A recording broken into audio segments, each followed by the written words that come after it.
taking much time, I would like to invite Dr. Jaikrishnan M. Sir to kindly start his lecture. Dr. Jaikrishnan M. 1 second. Yeah, okay. Yeah, thank you. Thank you, REC team. Thank you, Ranjan sir, for inviting me for this particular session. There is a slight change in the topic that I'm going to deal with, because me and Dr. Samir, who is my colleague, we have slightly interchanged the entire, because I was supposed to deal with student centricity and he was supposed to deal about mentoring online. So as a change, both of us have almost similar topics. So we'll be interchanging the our topics. So my main focus will be on mentoring, but I'll also talk about student centricity a little.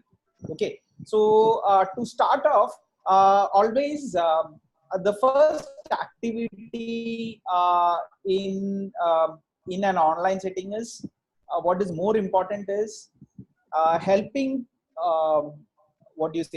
helping learners or our connections making sense of what is online as all about. So I'm going to give you one activity. So the activity is that you have 5 minutes. Okay, you have 5 minutes to complete this activity, and once you have done that,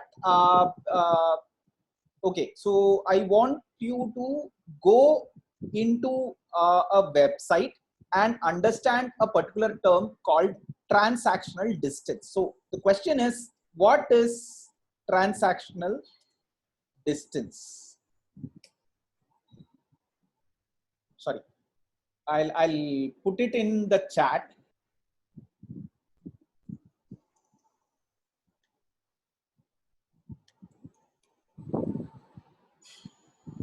So the question for everyone, what is transactional distance and how you can go about this? Go and search in any site, website, or whatever is available to you. Look at what all is available about transactional distance, the key ideas about what transactional distance is, and come back and post it. So maybe for posting, yeah, you can post it in chat, in the Zoom chat. Okay. So the instruction is,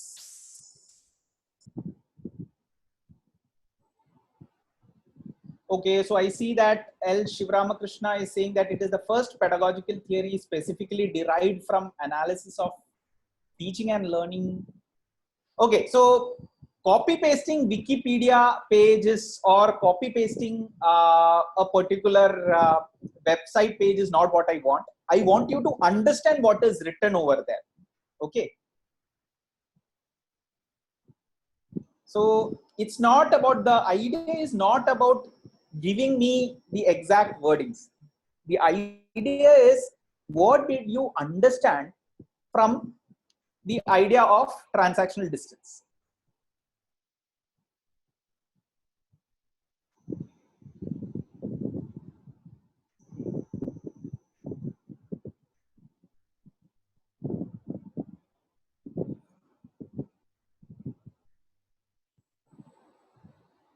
Pioneer pedagogical theory, a theory. It is the first technology enabled teaching learning process. Distance education is not simply a geographic separation of learners and teachers.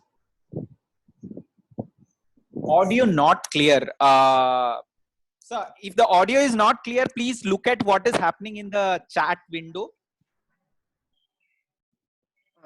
Sir, I would like to inform that audio is clear at my end. So that means the participant may have a local issue, a network issue. Yeah. So yeah, I got it. So that's why I said participants can look at what is happening in the chat window, because that is a easier way of identifying what everyone is doing.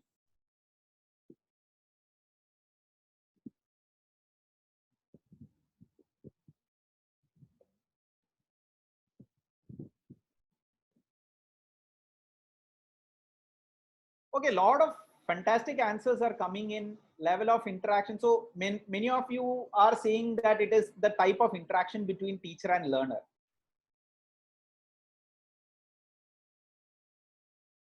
Madhusudan has told me that the utility of theory is that it provides guidance to instructional designers as to how to design course. Example, how much structure, how much dialogue and autonomy to build in the course. Great. I think this is what is written in the wiki page. I hope you understood those words.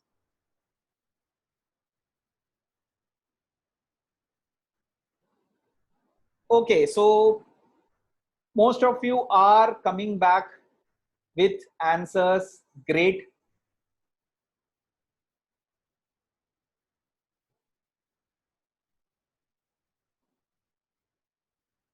Oh, Mathulika has given a fantastic definition. Students become self-dependent as the teacher reduces their role.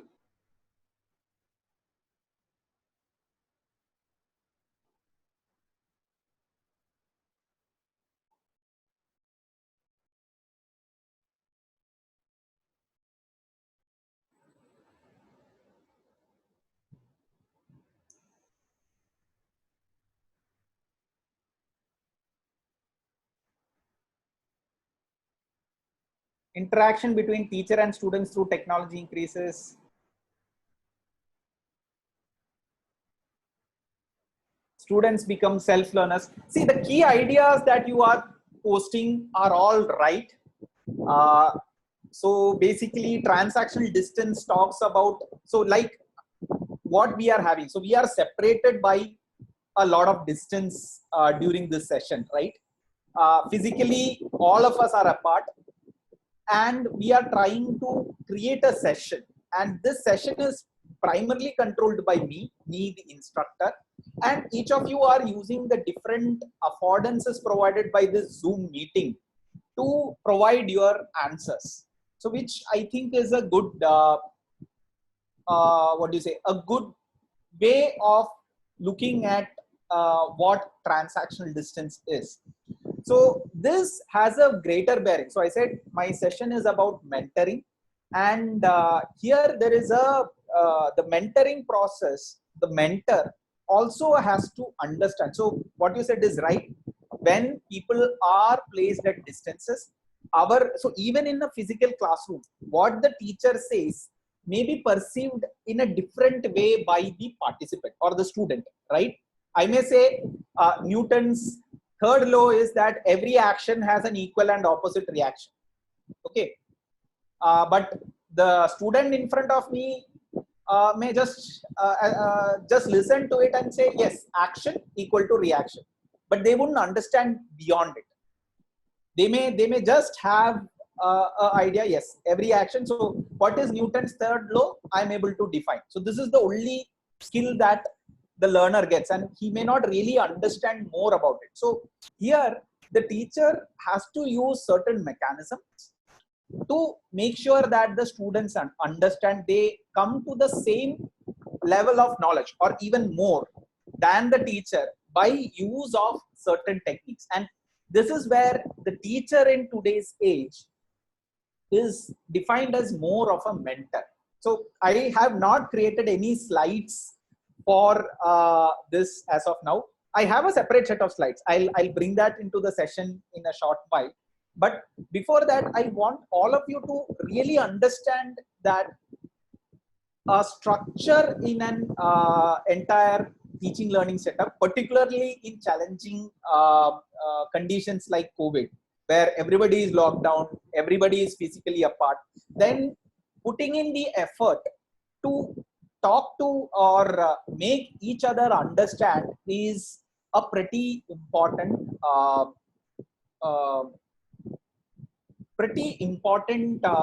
characteristic for the teacher or the mentor. Okay, so as a teacher, I have to bring in a certain level of structure in my discourse, and I have to slowly weave around more autonomy given to the students, wherein the students are able to understand what this is all about. So now that most of you have posted in the chat window, let me try out a random, a very different strategy. So all of you will be having the chat window over here where you can see others also participating, right? So you have around 200 people at this, listed in. So for example, if I share my screen, okay, so I'll just share the Zoom window.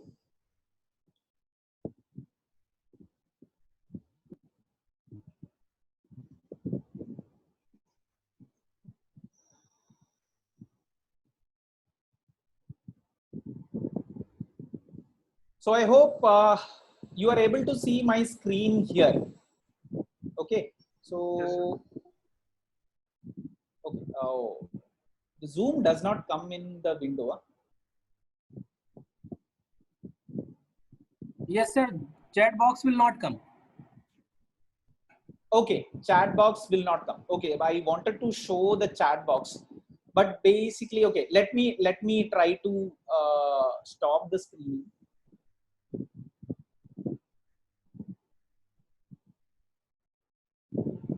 Okay, I'll redo it. So everyone on your chat box, you are able to see a list of people, right? Beneath you. Okay, so what I want you to do is identify one person who is just either above you or below you. Okay. Yeah, so take a participant who is just above you or below you in the Zoom meeting and chat with that person. So this is pairing up in an online setting. So initially I gave an idea of what transactional theory is. Now I will have all participants so you have to chat with the next participant who is just next to you. So think of this as in a classroom where all of you are sitting side by side. You know the person next to you, right? Over here, these are people who are unknown to you, but they are also sequentially ordered in some ways. So they are just near you. So what you have to do is ping the next person and discuss with them what you understood about transactional distance theory and how it is relevant in for this session. Okay, so ping your next person. Yes, ping your next person. The focus question is,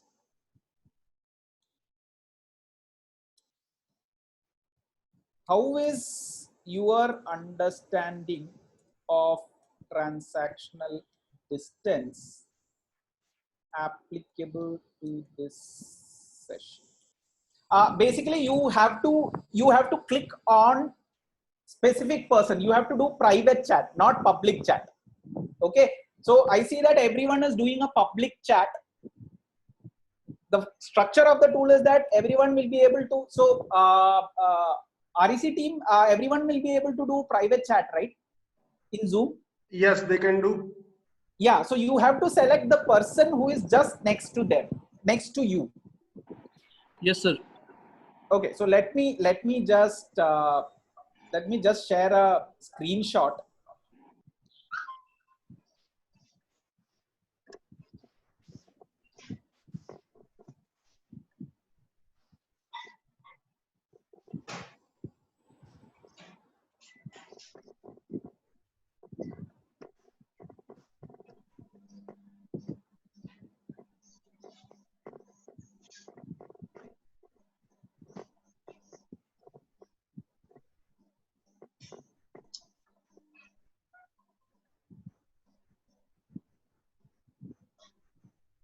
Okay, so if all of you are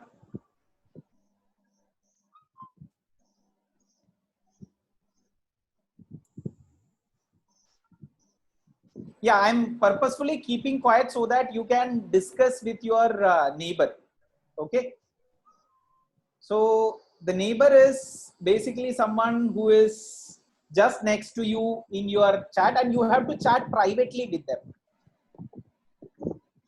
Okay, so the question is, again, I have written the question down over here. So for people who missed out the question, discuss with your neighbor in the chat window.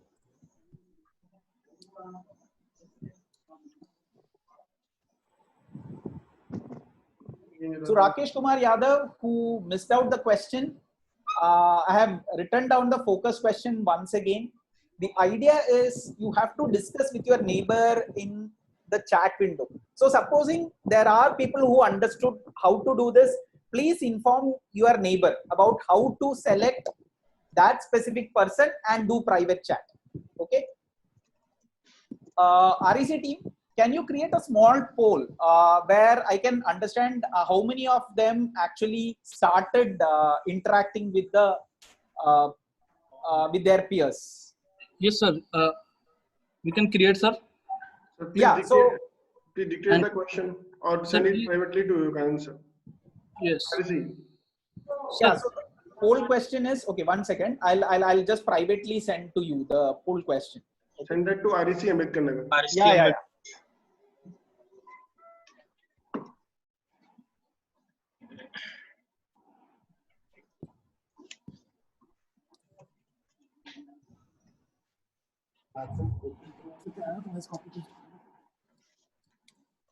एक पोल बनाना है sir, अभी आएगा question.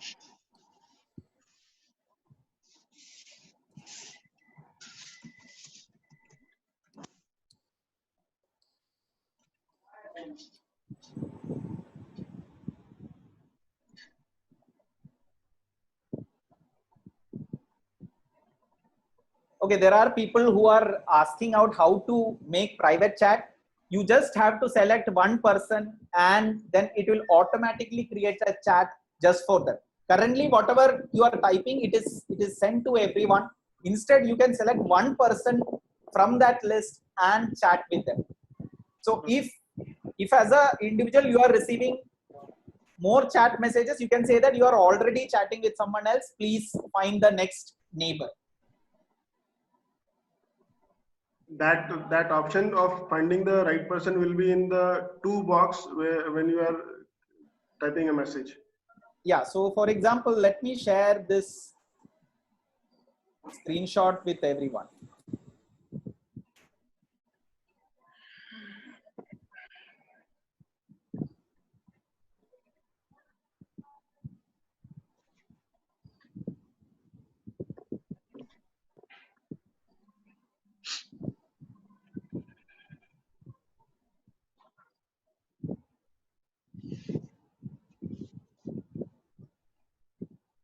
So in your Zoom chat window, if you are able to see my screen right now, you will see, so I'm doing a private chat with REC Ambedkar Nagar. Are you able to see the screen? So you can select whomsoever person you want. Okay. So I'll do another one.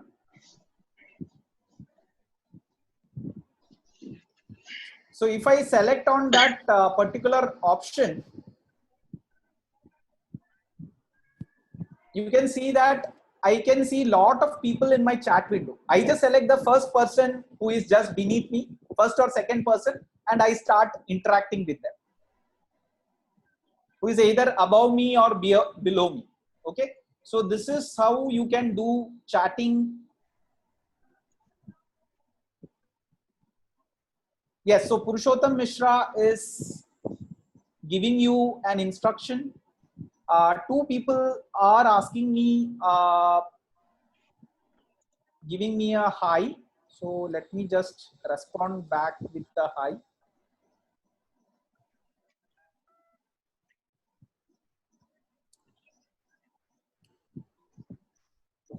So everyone is doing a private chat with me right now. So Dr. Anuradha, Bandana, Hitesh, Virendra, for everyone, hi from my side. You are supposed to interact with another person. Okay. Namaste, Saurabh sir.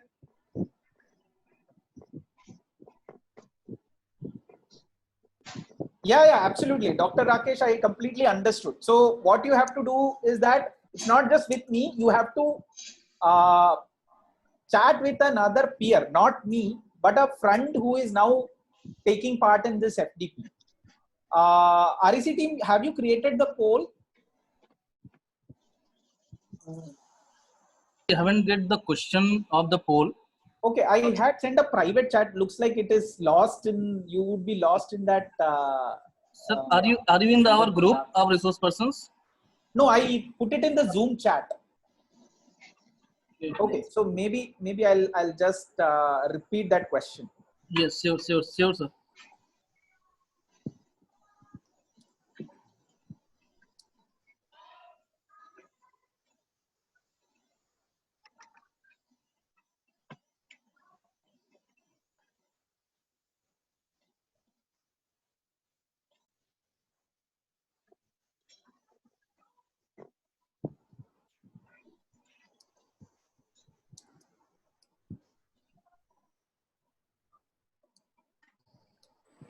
That is the question.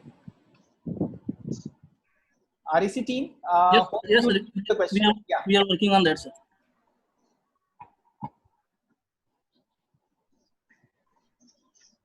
Yeah, so so we'll now just do a polling just for you to understand whether you are able to do it or not. So participants, even if you are not able to do this, please do not worry, there is time. So the first and foremost thing about mentoring is you need to have an immense lot of patience. I mean, lot of things can go wrong. It can go wrong at so many different places. But as a mentor, you have to accept that a lot of things will go wrong and give time for your learner to come up to the level that you want them to be. Okay, so mentoring is not conducive for syllabus completion. Okay, that is the first and foremost learning that you should get. Mentoring is a much more intense process where you spend time with your learner and try to bring them up to a next level where they can try out something more. Okay, so I have my poll ready. So let me just ask everyone. So in your Zoom window, you will see a question immediately. Okay, so this is about just to see whether you have discussed with your neighbor. See, discussion means it is a two-way. It is not a one-way. Okay, it has to be a two-way. You have to discuss with your neighbor, and your neighbor also has to discuss with you. So there is a poll that is coming right now.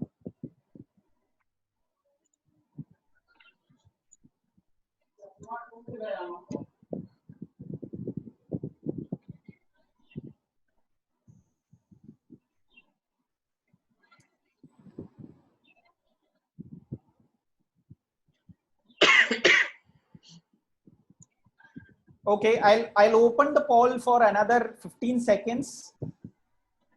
Around 120 people have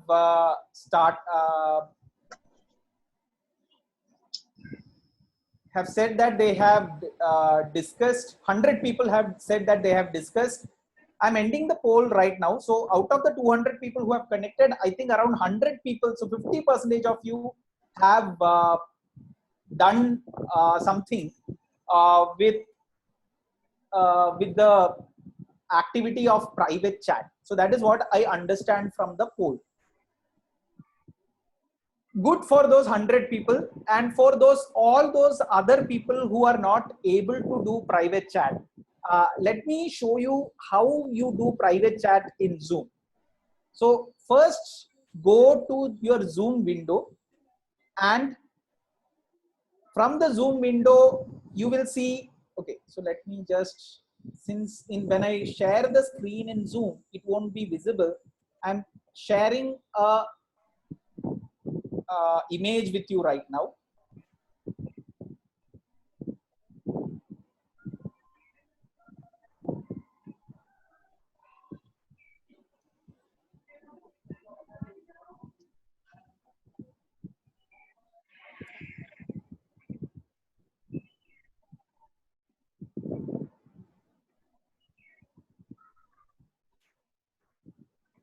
Okay, are you able to see the screen that I'm going to share now? Okay, so I'm just going to share this one right now. Are you able to see a image where I have REC? So this is the Zoom chat window that you will see on the screen, and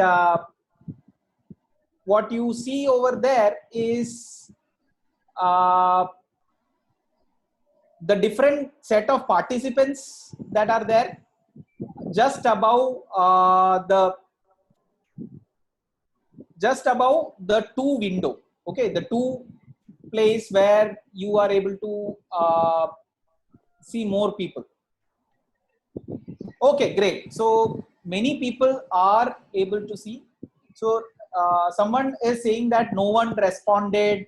No one responded. Yes. So this typically happens. Do not worry about it. Don't worry if no one responded.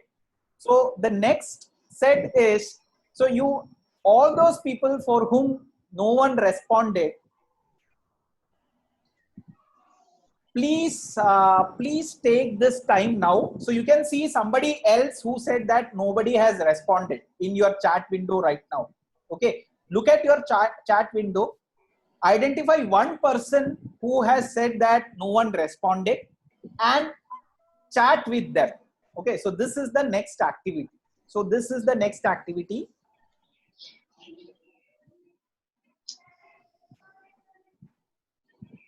People who did not chat or get any response, post that they weren't able to chat to everyone. Those who chatted, please identify. So what you see is a lot of people are responding on so now everybody has to respond in chat. So you have to look at somebody who said that I did not get in a response or I was not able to chat. Okay, those who have already succeeded, identify one more person. Okay, identify one more person who was not able to chat with them, because you have already done it. You will know what has to be done. Take some time, chat with that person.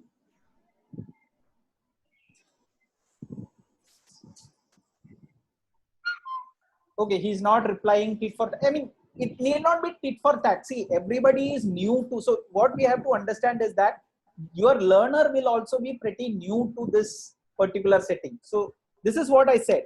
You have to give them some time for them to come back on what you said. So there is Ritu Sanwai who said nobody responded. So Jolie madam, why don't you pair with Ritu Sanwal to discuss this idea of transactional distance?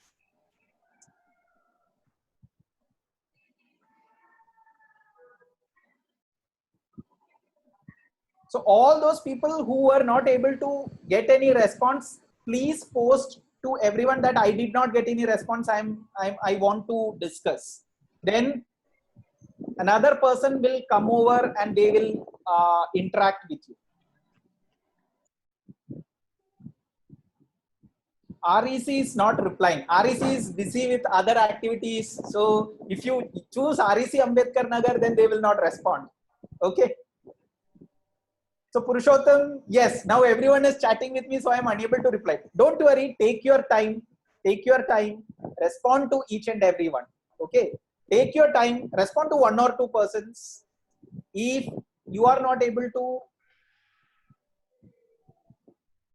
okay, and so for people who are able to send me personal, okay, good morning to Arun Kumar sir. Very sorry that I did not respond to your good morning. I did not see it because there are a lot of messages that are coming in the chat. Nidhishri, Vanakkam. Gurdeep sir, I'm doing good. I hope you are also doing well. lot of people are giving me a private response. So yes, I'm able to see all your private response and it is a hi back from me.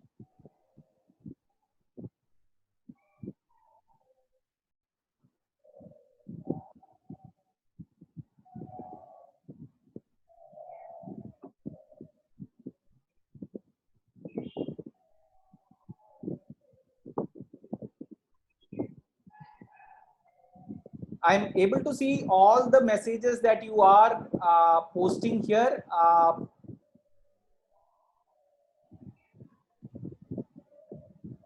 Okay, so Dr. Gurdeep Singh is chatting with Saurabh Bhutani.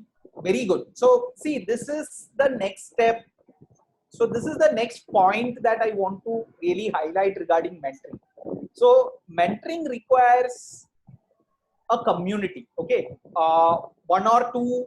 It's not just a one-on-one interaction. You should have a group of people whom you are mentoring, and there should be consistent dialogue between both mentor and mentee as well as between mentees. Okay. So it is not just the mentor. So you can learn from any place. The key idea is that learning can happen from any place. Now, how will you identify whether your mentee has gone to the next level? When they take the autonomy and do the next step of activity. So for example, when I said first, select a person near you and chat with them. So each of you did that, right? But if someone and if the two people chatted with each other, then it is just a following of instruction. Now, if that chat is over and they automatically go to the next person and does a chat, then it is the learner who is taking the autonomy. Like over here. So I asked everyone to post who have not got a response. Now, for the next level, even though the instruction was clear, they could select any number of person and chat with them. So this is they taking up the autonomy that is being, so you are given a freedom to do certain things, and they are not able to, with that autonomy, you are trying to interact with someone. And over here, the idea will be, of course, in teaching learning, it will always be rooted in a concept that you have to learn. Okay. So over here, what you have to do is, here the anchoring activity was what is transactional distance and how is transactional distance relevant for this session. Okay. That was what the idea is.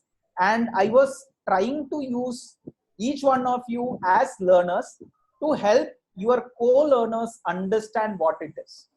Okay. In your traditional classroom, you could do this much well in advance by formation of groups. You can say you discuss with your group alone, like in a regular classroom.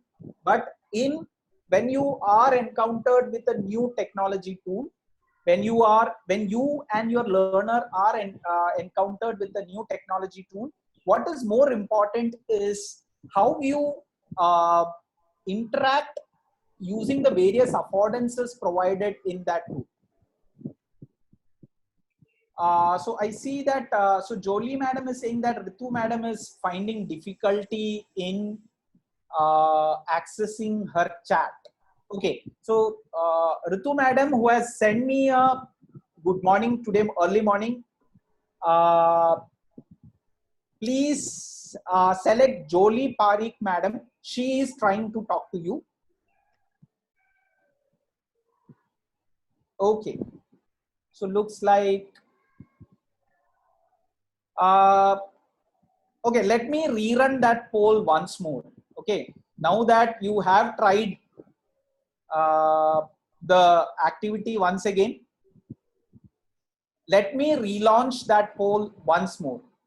Okay, so now you are given another 10 minutes, 5 minutes to discuss with another participant.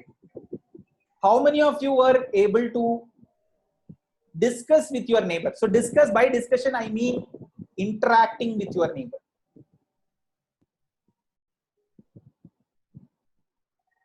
I hope the number will be slightly more than 100 now. I still see around 15 people who are not. Okay, so Purushottam Mishra is sharing a strategy with me. Is mute everyone, allow them to raise their hand and then unmute. So Purushottam Mishra, can you copy this chat to everyone? This is a very wonderful strategy. But when the number of people are 200, then this will be slightly difficult.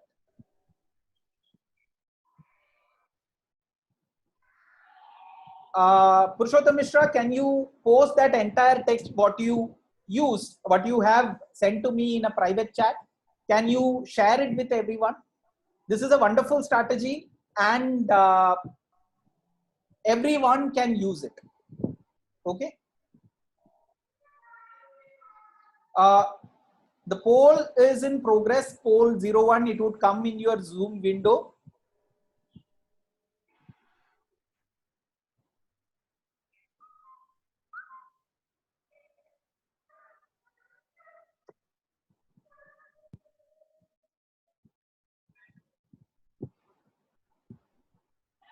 Okay, Dr. Ranvijay, you are right. Mentoring is a two-way relationship from which both participants have the opportunity to learn from each other. So I'm learning a lot of, so yeah, like what Purushottam Mishra sir said, I'm learning from him. And each of you are posting different strategies in to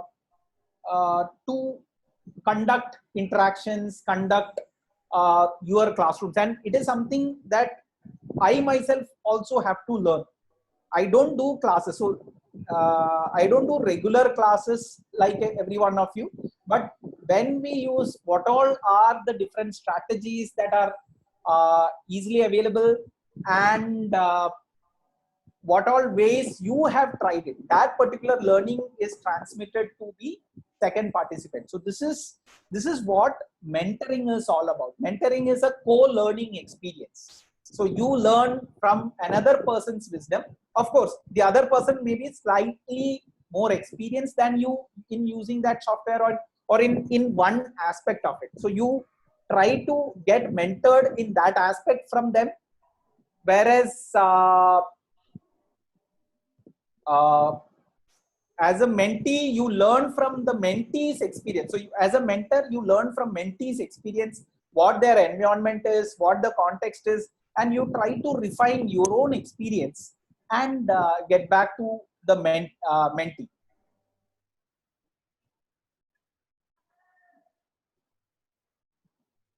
Yes, so yes, there are others like Purushottam sir who has used this kind of experience. So generally, so Dr. Rakesh is saying that it is yes. So Shadab is also saying that I give question and try to make class interactive. So the focus when you do mentoring is not about not just about making the class interactive. It is also a meta point. Did the students learn something out of it? So for example, if you ask me what was the most important outcome that I would have wanted all of you to learn out of this entire exercise, there are three things. First one, mentoring can be done using any technology tool. Any given technology tool, there are ways to do mentoring. Okay. The second thing is mentoring is not just a one-on-one learning experience. It is more about you trying to be in a community and learn from each other. So either as a mentee and as a mentor, you learn lot of different things from each other. Of course, the mentor will have lot more experience in one of the aspect. Over here, you can talk of, okay, I may know little bit more about educational theories and technologies. I will say very little. Because I'm not an expert. Okay, I may know a little bit more about educational theories and mentoring using technology, because I have been working on that for the past couple of years, and hence there are certain learnings that I got from my own experience. So this experience is what I want to share with you. So the mentor always shares the experience, and this FDP is also an example. So let me just highlight that aspect of it. The third and most important aspect. The third and most important aspect is how much you make use of your autonomy. So for example, the organizers of this workshop and the previous session instructor, Dr. Ranjan and his colleagues, they were all participants of an FDP that we conducted about mentoring faculty online, mentoring educators in educational technology.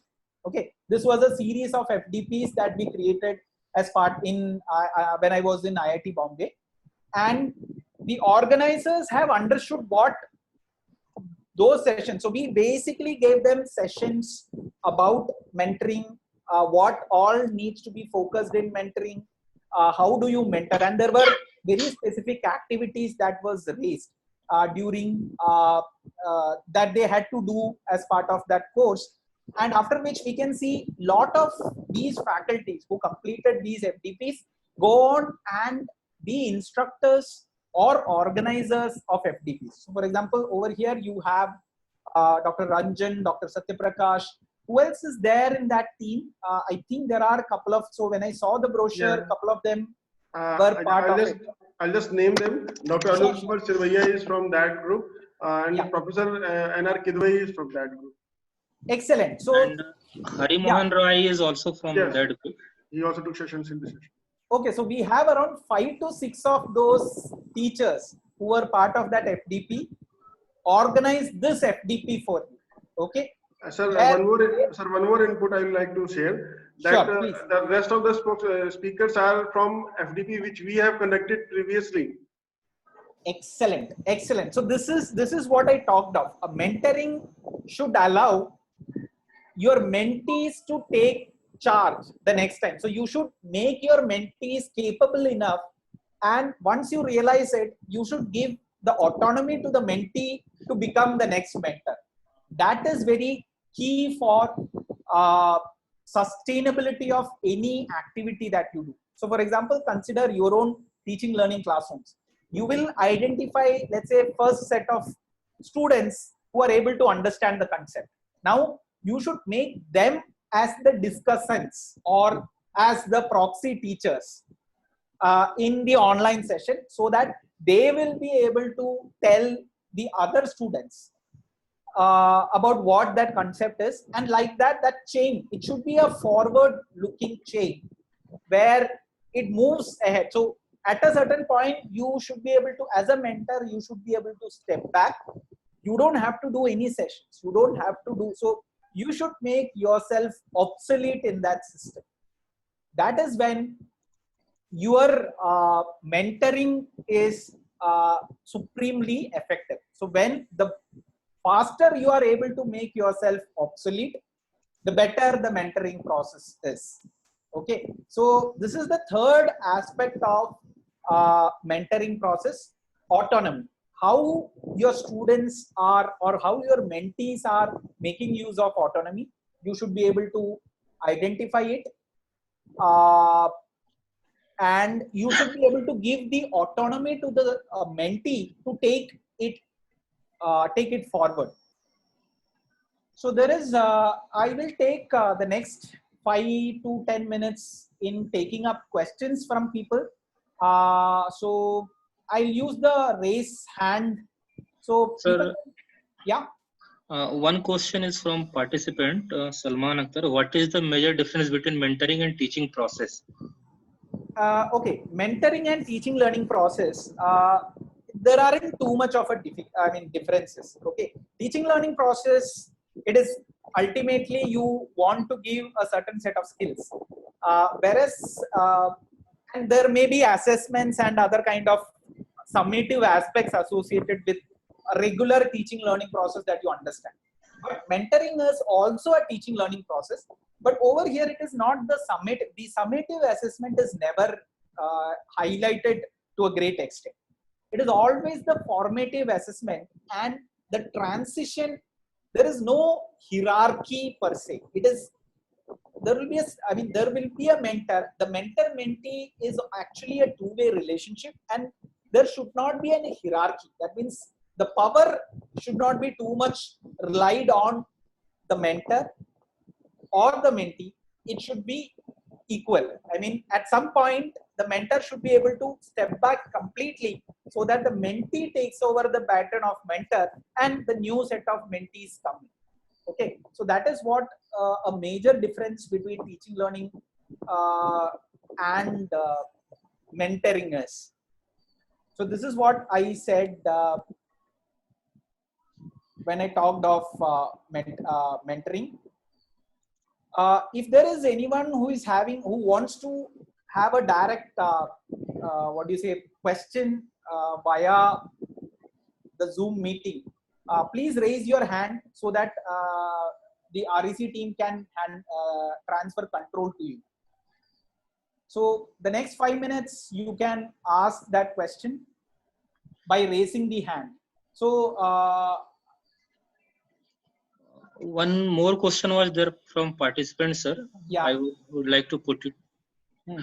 That is there any Indian platform available where we can create our own courses or run our own courses? A lot of Indian platforms are there. IIT Bombay X, Swayam, which is the largest platform. Okay, running your own courses, it really depends. So there are these procedural formalities that you have to follow. So for example, if it is Swayam, there is a national coordinator. You have to apply to the national coordinator about allowing their courses in.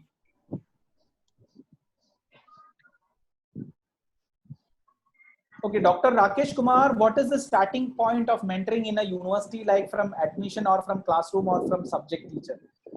Mentoring typically starts once you have established a mentor-mentee relationship and there is some objective. This objective could be that, okay, they want to be skilled in a particular way. So this is in the context of teaching learning classrooms, you can think of mentoring as, let's say, mastering a particular concept. That may be an objective. So every mentoring process, there will be an objective, a focus of that mentoring activity. It will not be too open-ended. It will be very, very much close-ended. There will be ideas. So as part of that, whatever they want to learn, you will define what all skills the mentee should learn to progress to the next level. Once that is achieved, then there is no reason in continuing that mentoring relationship. Of course, a long-term mentoring relationship, let's say like a PhD guide and a PhD student. This is one sort of mentoring relationship. Others could also be there. You could have a life mentor, coach, and all those things, which are pretty much common in other countries, outside countries, where they discuss even personal. So how do you solve personal problems? I am unable to do certain things. I'm unable to do this, that. So all those things could also be discussed. But yeah, I mean, there should be, any mentoring relationship, there will be certain boundaries that should not be crossed. That boundaries have to be established upfront so that you will understand. So for example, over here, the boundary is this session, this Zoom meeting. You should be able to talk to each other. You should be able to chat. That's all that mentoring is there about. How can we install and run MOOKit? I'm not really familiar with the MOOKit software, so you will have to talk to respective IIT Kanpur resources who have actually done this.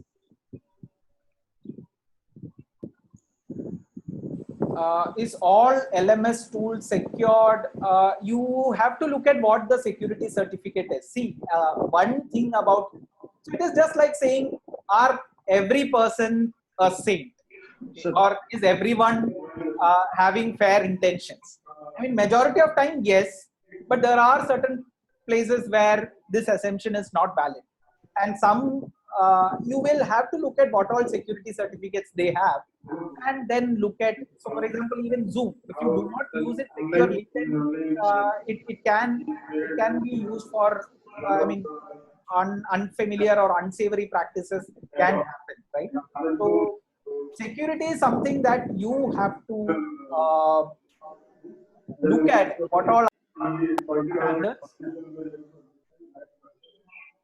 So this is what happens in meeting. Now he's answering questions or participant queries. And there were questions in the Okay, KVN Rajeshwari has a question. Many students like engaging in So meaningful. Jai Krishna sir, Yeah. I think you are not audible. One second. Are you able to hear me now? Hello. Yes, sir. Yes, sir. Okay. It is okay, sir. Ranjan sir, Fine. please confirm whether Jai Krishna sir is audible or not. Yeah. So participants Yeah, are he is also audible. He is audible. And Samir sir has already joined, I think. Okay, so let me pose this question to Dr. Samir, who will be taking the next session. So, Dr. Samir, I hope you are able Samir to sir hear. has also joined, sir. Yeah. So, Dr. Samir, I hope you are able to hear me, sir.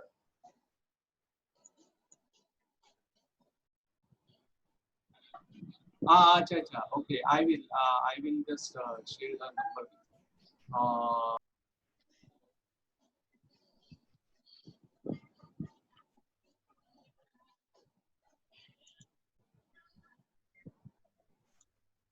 Okay, Dr. Samir, I believe you are able to hear me right now. So there is a question from one of the participants, KVN Rajeshwari.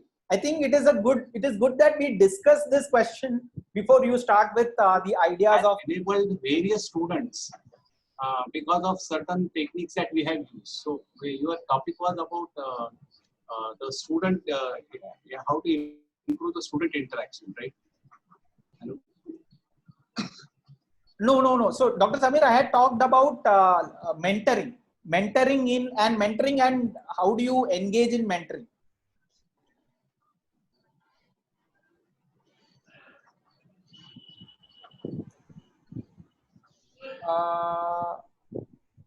I think Doctor, there is probably network problem. That's why I. Okay, so yeah, while Dr. Samir connects again, I will try to answer this question from Dr. KVN Rajeshwari. Many students like engaging in meaningful discussions in online, but some students, they don't like this. They like more personalized learning. How to bridge the gap between such students, as we can't go for traditional teaching in this situation? This is exactly where you have to use mentors. I mean, you will have to use mentors who are known to these students. So you have to use students as mentors and engage in a dialogue.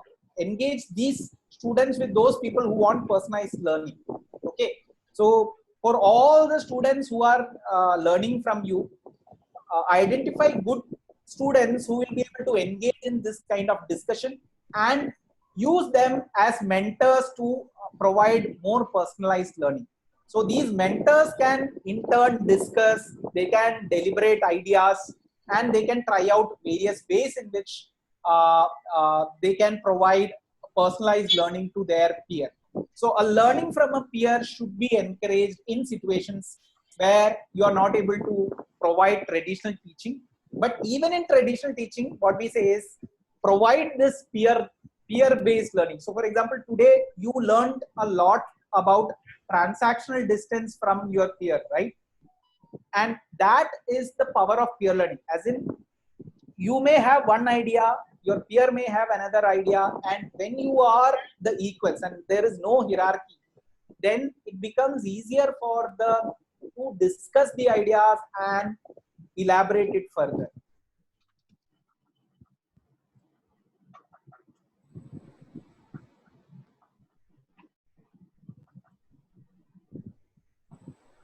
Okay, there are questions regarding tools required for conference.